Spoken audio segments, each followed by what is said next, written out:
23 ساڵی دامەزرانی ڕۆژنامەگەری لە هەموو ڕۆژنامەنووسان و پەیمانگای تەکنیک سلێمانی بە تایبەتی بەشی تەکنیکی میدیا پیرۆز دەکەم لە مامۆستایانی خوێندکارانی. ئەمڕۆ 22 چواریادی ڕۆژنامەگەری کوردیە کە یەکەمین ڕۆژنامە لەسەر دەستی میقداد مەدحەت بەدرخان دەرچووە. ئێمە شوکو بەشی تەکنیکی میدیا ئەم یادە پیرۆزەمان بەرز ڕاگرتووە بە چەندین چالاکی بەشداریمان کردو لە مەراسیمە و یادەکەمان پیرۆز کردو. من وەکو خوێندکاری بەشی تەکنیکی میدیا پیرۆزبایی یادی دامەزرانی 21 ساڵی ڕۆژنامەگەری لەسەرجەم ڕۆژنامەنووسان و ڕاگەیاندنکارانی کوردەکەم و هیوادارم کە بتوانن بەڕادێکی زۆر باشتر لە ئێستا ڕۆژنامەنووسان پێ بگەێنن تا ئاستێکی بەرزۆک و وڵاتانی دنیا. لە یادی ڕۆژنامەگەری کوردیدا پیرۆزبایی گەرمی خۆم ئاراستی هەموو ڕۆژنامەگەرانی کوردستانەکەم. لەم یادەدا ئێمە ئەم وەکو بەشی تەکنیکی میدیای پەیمانگای تەکنیکی سلێمانی ئەمڕۆ چەند چالاکیەکمان هەبوو کە چالاکیەکان چەند فیلمێکی دۆکۆمنتاری بوو کە هەمووی لەلایەن خوێندکارانەوە ئامادەکراوە کە ئەمەش ساڵانە یادکردنەوەی ئەم یادە هەلێکی باشە بۆ ئەوەی کە تەلەبەکان بتوانن توانەکانی خۆیان دەرخەن لەم یادەیە. چونکە ئێستا ئەم کارانی کە ئەمڕۆ کراوە هەمووی لەلایەن تەلە خوێندکارەکانەوە کراوە لەلایەن قوتابیەکانەوە کراوە. ئەمەش هەنگاوێکی باشە بۆ دەرخستنی توانەکانی ئەم خوێندکارانە. بە خۆشحاڵیەوە تا ڕادێکی زۆر ڕۆژنامەنووس و کەسی سەرکەوتیان پێگەیاندووە لە پەیمانگا و ئینشەڵڵا هەر زیاتریش بەرهەمێت. ناوەندە ئەکادیمیەکان توانیویانە ڕۆژنامەنووسی سەرکەوتوو بەرهەم بێنن، بەڵام جگە لەوەی کە وەکو حەزێکی خۆی دەورە بینێت و هیوادارم بەشە پراکتیکیەکان زیاترکەن لەم بەشە و زیاتر پەرەی پێبن. لە ئێستاە لە مۆسە ئێستاە باشترە وەک لە پێشتر، ئەوە نییە بڵێ بەلایەنێکی زۆر، بەڵام باوەکو چۆنەڵی باشترە لە پێشتر وەکو لە پێشترکە کراوە، چونکە لە ئێستا ئیشی زیاتر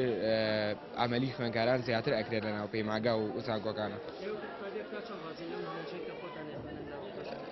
لە ڕاستیە نەبڵێم بە ڕێژەیە کە ڕازینی، نەبڵێم بە ڕێژەیەکیش کە زۆر باشە، چونکە هەنێ دەرزێ وەکو خۆم کە تا ئاسا لە پەیمانگام ئیسفادەیشی وام لێ نەکردو، بەڵام هەنێ لایەنی شەیەمە کە مشتێکی باشتر فێر بووم لێرە. ساڵا دەدایمە وەکو پەیمانگای تەکنیکی سلێمانی وەکو قوتابیان و مامۆستایان چەندین چالاکی جۆرا و جۆرمان ئامادە کردووە، چەندین فیلمی دوکۆمنتاری پەخشکراوە، چەندین چالاکی تر بەڕێوە ئەچێت. جێی خۆیەتی لەم یادەدا هەزار سڵاو لە جانی پاکی شەهیدەکان و پێشمەرگە بیۆرەکانمان بنێرین بەڕاستی لە سایەی خوێنی شەهیدەکانمان و شۆن و خۆنی پێشمەرگەکانەوەی ئێمە ئەگەر بتوانین میدیایەکی ئازاد بە فکرێکی کوردی بە خامەیەکی کوردی بەرهەمێکی کوردی پێشکەشی جەماوەری خۆمان و تەواوی دنیا بکەینام بۆ ئەوەی دواتر قوتابیان بتوانن هەلیکاریان دەست بکەێ، ئەتوانرا ئەو پرۆگرامانە باشتر بگەێنرێتە قوتابیان. ئەوانەی کە پێویستن ئێستا لە دەستی کار دەستی قوتابی بکەوێت لە پاشە ڕۆژدا ئەتوانرا جەخت لەسەر ئەو پرۆگرامانە بکرێتەوە بە تایبەتی لە بواری کۆمپیوتەر، بواری تەکنیک وەکو لایتین و دەرهێنان و کۆمەڵە بواری تریش ئەکرا باشتر بێت، بەڵام باش بن دەستیان خۆش بێت.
بەبوونەی 121مین ساڵیادی ڕۆژنامەگەری کوردیەوە جوانترین پیرۆزبایی لە تەواوی ڕۆژنامەنووسان و میدیاکارانی کوردستانەکەم. هەڵبەت ئەم بۆنەیەکی پیرۆزە دەرکردنی یەکەمین ڕۆژنامەی کوردی بۆ خۆی بەهایەکی گەورەی هەیە لە ڕووی زانستی ڕۆژنامەوانی و کاری ڕاگەاندنەوە سەبارەت بۆی کە بواری میدیا لە ئێستا لە کوردستان چاسێکایە ئەکرێ بڵێن لە کوردستان بە تایبەتی بە سوودوەرگرتن لە ئەزمموی 28 ساڵ حکومڕانی کوردی میدیا پێشکەوتنی گەورەی بەخۆیەوە بینیوە و میدیای کوردی لە کاتی ئێستا سوودێکی گەورە بینێ لەو ئازادەی کە لە هەرێمی کوردستان دەسەبەر کراوە و لەو پێشکەوتن تەکنۆلۆژیی کە لە ئێستا لە دنیای گوزەرێ ئەگەر تەماشا بکەین میدیاکانی کوردستان باشترین ئەو ئامێرانە بەکارهێنن کە لە ئێستا کەناڵەکانی ڕاگەیاندنە پێشکەوتەکانی جیهان بەکارهێنن. پیرۆزبای ساڵی ڕۆژنامەگەریتان لێ یەکەم بە بۆنەی ئەوەی کە لە ساڵیادی ڕۆژنامەگەریە بە خێراتنتانەکەم کاتم بۆ ئێرە بۆکردنەوەی ئەم فیستیڤاڵە کە تێدا چەندین کورتە فیلم نمایش کراوە. ئەم کورتە فیلمانە لەلایەن خوێندکارانەوە بە موبایلەکانیان ئامادە کراوە. هەرچەنە ئێمە لێرە لە بەشی تەکنیکی میدیا کەرەستەی تەواو پێویستمان نەبوو بۆی کە بتوانین باشترین کورتە فیلمەکان بکەین، بەڵام توانیمان لە ڕێگەی موبایلەکانمانەوە مایکەکانی هاندەکانمانەوە بتوانین ئەم کورتە فیلمانە بەرهەمبێنین. بە بۆنەی یادی ڕۆژنامەگەری کوردی و پیرۆزبایی سەرجەم میدیاکارانی کوردستان دەکەم و خوێندکارانی بەشی تەکنیکی میدیا کەمڕۆ هەستاین بە ئەنجامدانی چەند چالێکێک لە بەشی تەکنیکی میدیا و سەرجەم چالێکەکان بە بۆنەی یادی ڕۆژنامەگەری کوردیەوە بوو کە تێیدا چەند فیلمێکی دیکۆمنتاری ئارز کراو لە پاشدا ئاهەنگە گێڕێ بە بۆنەی یادی ڕۆژنامەگەری کوردیەوە. ئاماز لەم چالاکیانە بەس ڕاگررتنی یادی ڕۆژنامەگەری کوردیە. من بەخۆم وەکو دەرسوویەکی بەش ڕاگەاندنیش ئەتوانم بڵێم تا ڕادەیەکی زۆر باش دەستگا ئاکادیمیەکان بە تایبەتی بەشەکانی زانکۆ پەیمانگە توانیوانە ژمارەیەکی بەرچاو لە ڕۆژنامەنووس لە تەکنیکار لەو کەسانەی کە پێویستن وەک کادری تەکنیکی بۆ ناو کەناڵەکانی ڕاگەاندن بە هەموو بەشەکانیەوە تا ڕادێکی زۆر باش توانیوانە خەڵک پێ بگەێنن. هەرچەندە گلەی و گازەندێ زۆری شەیە من بخۆم لە ئەزمموی ساڵانی خوێندنمە یەکێک لە کێشەکانەوە بوو کە ئەم بەشانە ڕاستە لە ڕووی تیۆریەوە زانستەکانی ڕۆژنامەوانی خوێنن، بەڵام لە ڕووی پراکتیکیەوە لە ڕووی دەسەبەرکردنی ئامرازی پێشکەوتوو لە کامێرا و پێویستەکانی مونتاژ و پێویستەکانی بەرهێنانی ڕاگەاندنە لە ئاسی پێویستانین. هیوادارم لە 121 ساڵی ڕۆژنامەگەری کوردیا کارێکی جدیتر باشتر بکرێ بۆی کە دەستگا ئاکادیمیەکان بەشەکانی ڕاگەاندن لە زانکۆ پەیمانگا کەرەستە و پێویستەکانیان بۆ دەسەبەر کرێ بۆەوەی کە خوێندن لە ناوەندەکانی زانکۆ تەنها خوێندنێکی تیۆری نەبێ بەرەو خوێندنێکی پراکتیکی بڕوە و دەرچوان فێرخوازان و قوتابیانی بەشە ڕاگەاندن دوای تەواوکردنی خوێندنیان بتوانن لە کەناڵەکانی ڕاگەاندن ڕۆڵێکی باشتر و کاریگەرتر ببینن. هەرچەندە لە ڕاستیە لە ئێستاشا ئەگەر تۆ تەماشای بەشێکی زۆری کەناڵەکانی ڕاگەاندن بکەی ئەبینی بەشی هەرە زۆری کارمەندەکانی بەشی هەرە زۆری تەکنیکارەکانی ئەو کەسانن کە بەشی ڕاگەاندنیان خوێندن. بێگومان ناوەندە کادیمەکان ڕۆڵێکی بەرچاو یان هەیە لە پێگەاندنی تاکەکان بەتایبەت ئەو کەسانی کە ڕاگەاندکارن. ڕاگەاندکاران توان لە ڕێگەی ئەم ناوەندانەوە بە باشترین شێوات پەیامەکان بگەێنن بە خەڵک. یادی ڕۆژنامەی کوردی لە هەمومان پیرۆز دەکەم کە ئەمڕۆ دەکاتە 121 ساڵ بەسەر تێپەڕبوونی دامەزراندنی ڕۆژنامەی کوردی کە لەلایەن بنەماڵەی بە دەرخانەوە بوو و هیوادارم ڕۆژنامە بەرەو پێش بچێ و کە لە هەموو بوارەکانی ڕۆژنامەگەری کە میدیایە و میدیاکانی ئەلکترۆنی و بینرا و هەمووی پێشکەوتنی باش بەخۆی ببینێ و لە ساڵڕۆژی یادی ڕۆژنامەگەری کوردیدا سەری ڕێز و نەوازشدا نەوێنین بۆ بنەماڵەی مقداد بەدرخان کە توانیان مێژوویەک تۆمار بکەن بۆ گەلی کورد و بۆ نەتەوەکەیان یەکەم ڕۆژنامەی کوردی دەربکەن لە دەرەوە و لە هەندەران. پیرۆزبایی لەو یادە پیرۆزە ئاکەین. ئێمە وەکو بەشی تەکنیکی میدیا لە پەیمانگای تەکنیکی سلێمانی کۆمەڵە چالاکیمان ئامادە کردبوو، هەرچەنە بە بەراورد بە ساڵانی ڕابردوو چالاکیەکانمان کەمتر بوو بەو پێی کە لە دوو ڕۆژی لەمڕۆ و لە ڕۆژێکی ڕابردوودا سەرقاڵی ئامادەکاری کۆمپراس بووین هەر بە بۆنەی یادی ڕۆژنامەگەری کوردیەوە لە کۆلێجی تەکنیکی کاگەری بەشی تەکنیکی میدیا و وەکو بەشی تەکنیکی میدیاش کۆمەڵە چالاکیمان ئامادە کردبوون. یەکی لەو چالاکیانە نمایشکردنی کۆمەڵی بەرهەمی خوێندکاران بوو کە خۆیان ئامادەیان کردبوو لە فیلمی دیکۆمنتاری و پێشکەشکردنی کۆمەڵە چالاکی تر بۆ خوێندکاران. هیوادارم هەموو ڕۆژێک لە یادی ڕۆژنامەگەری کوردیدا ساڵانە بتوانین چالاکی جۆرا و جۆر و ڕۆژە بەرز ڕابردین بۆ ڕۆحی پاکی مقداد بەدرخان و بنەماڵەکەیان.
سەرەتا یادی ڕۆژنامەگەری کوردی پیرۆز بێ ئەمڕۆ ئێمە لە پەیمانگای تەکنیکی وەکو بەشی تەکنیکی میدیا کۆمەڵی خوێنکار هەڵساون بە سازانی فستیڤالێکی فیلمی دۆکۆمنتەری کە بۆ یەکەمین جارە فستیڤالێکی لەم شێوەیە ئەنجام درێ بە تایبەت بە بەکارهێنانی بەرهەمهێنانی فیلمەکان بە مۆبایل بووە مۆنتاژکردنی بە مۆبایل بووە و بە بەکارهێنانی تەکنۆلۆژیای نوێ بێگومان ئێمە لە ساڵی ڕابردوودا هەوڵەکانمان خستە گەڕ بۆ ئەوەی تواناکانی خوێنکاران گەشەی پێ بدەین و لە چوارچێوەی ئەو پرۆگرامەی کە بۆ خوێندن دانرابوو بە بەکارهێنانی تەکنۆلۆژیای نوێ بە تایبەت مۆبایل توانیمان ڕایان بهێنین لە چۆن بەکاری بهێنین بۆ کاری ڕۆژنامەوانی ئێمە لە ئێستادا لە ڕۆژێکی مەزنین بۆ ڕۆژنامەنووسان کە دوای 101 ساڵ ڕۆژنامەگەری کوردی ئەبینین ڕۆژنامەنووسەکان کە پێیان نەگەێنین تەکنۆلۆژیای نوێ بەکارهێنین ڕاستەکان فیلمەکانی ئەم فستیڤالە بریتە لە فیلمی پۆرترێتی دۆکۆمنتەری کە کۆمەڵی بابەت لەلایەنی خوێنکارەکانەوە خۆیان هەڵبژێردراوە دواتری شوێنە گیراوە پاشانش مۆنتاژ کراوە هەر لە چوارچێوەی مۆبایلەکانی خۆیاندا ئەمە وەرچەرخانێکی گەورەیە بۆ ئێمە بەڕاستی دەستکەوتە من دەستکۆشی لە خوێنکارەکانەکەم کە پابەندی ڕێنمایەکانی ئێمە بوون لە کاتی وانە خوێندنە لە کاتی بەرهەمهێنانی فیلمەکانیاندا و بە هیواین لە ئایندەیەکی نزیکدا کۆی هەموو ئەم فیلمانە کۆکەینەوە لە فستیڤالێکدا لە چوارچێوەی فستیڤالێکی فیلمی دۆکۆمنتەری بە مۆبایل لە شاری سلێمانی ئەنجام دێت. پیرۆزبایی لە هەموو ڕۆژنامەنووسانی کوردستانەکەم بە بۆنەی 121 ساڵی یادی ڕۆژنامەگەری کوردیەوە هیوادارم زیاتر لە ساڵانی تر ماف و ئازادی بۆ ڕۆژنامەنووسان فەراهەم بکرێن. ئێمە وەکو بەشی تەکنیکی میدیا لە پەیمانگای تەکنیکی سلێمانی ئەمڕۆ فستیڤاڵی کورتە فیلممان کرد فیلمی دۆکۆمنتەریمان کرد بۆ خوێنکاران و لەگەڵ چەند چالاکێکی تر لە بەشەکەمان ئامادەکرا بوو. گرنگی ئەم یادی ئێمە ئەم ساڵەوە بوو کە فستیڤاڵەکان زۆربەیان بە مۆبایل ئامادەکرا بوو فیلمەکانمان بڵێن بەرهەمی خوێنکاران خۆیان بوون لە ڕێگەی مامۆستای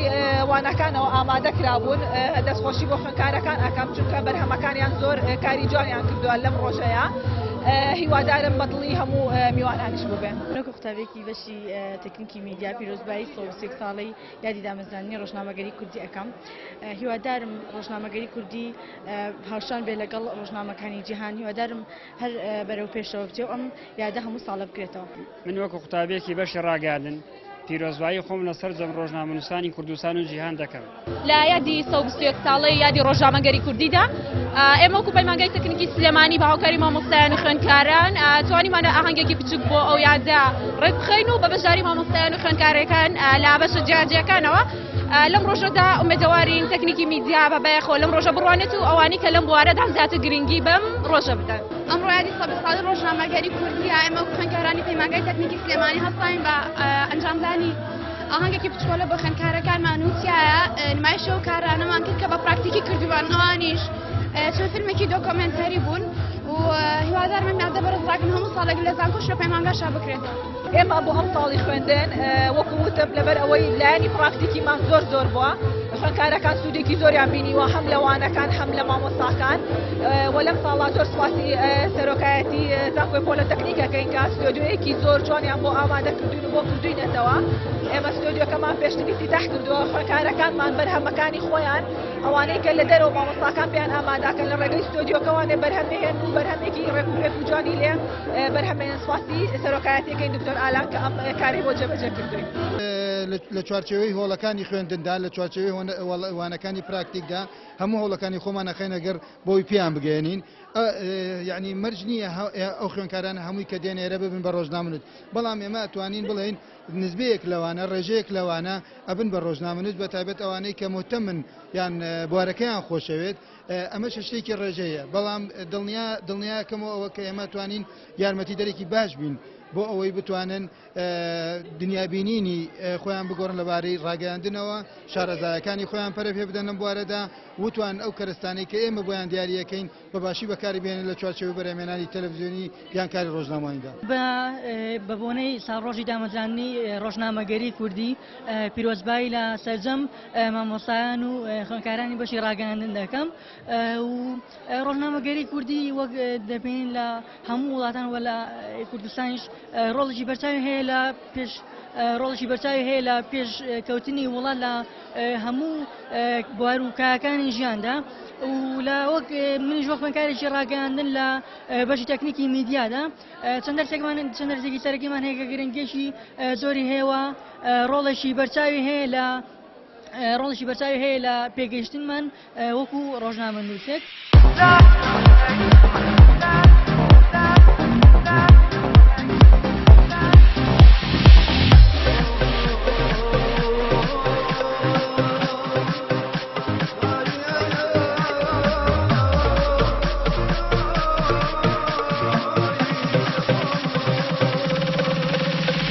داخی دوری جان ندو در ناچه روشن نویش مالک من بگم ماچه و من با ماچه رازی نبوله او نو ماچه کم تا دلم بواسته او نو ماچه کم خانمکم دلم بواسته لیلم لیلا کم شده لیلا کم شده دلی مزنونم باوانم مرجاوه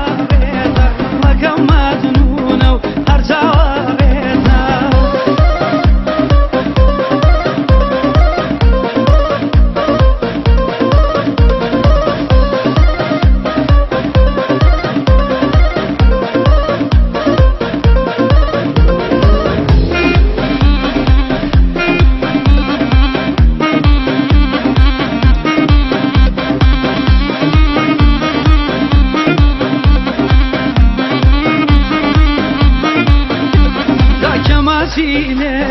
هنایتا باڵی ماچی عزیزم لە گەردەنایە زۆر کەسانی تاش کوڵم مادەکەن نازانن لەدە هەر لە دەمایە نازانن لەدە عزیزم هەر لە دەمایە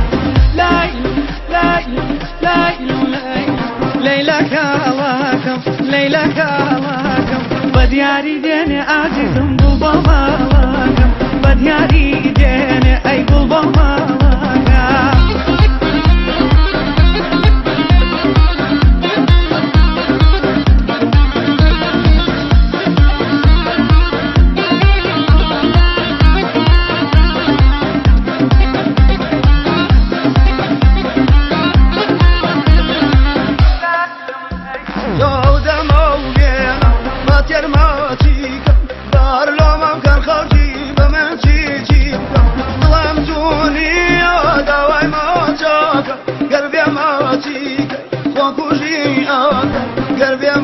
كشتا خوكوشي آكاد ليلم ليلم ليلم ليلم ليل حياتكم ليل حياتكم ديوان اسكوليك بجادر وواتاكم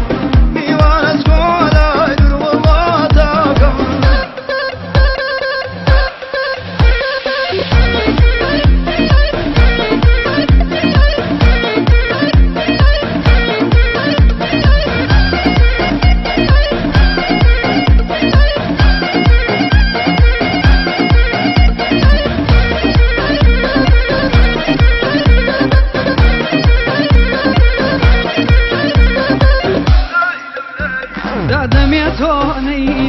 شاو لگونای سر خدا بیبره میلی دورا و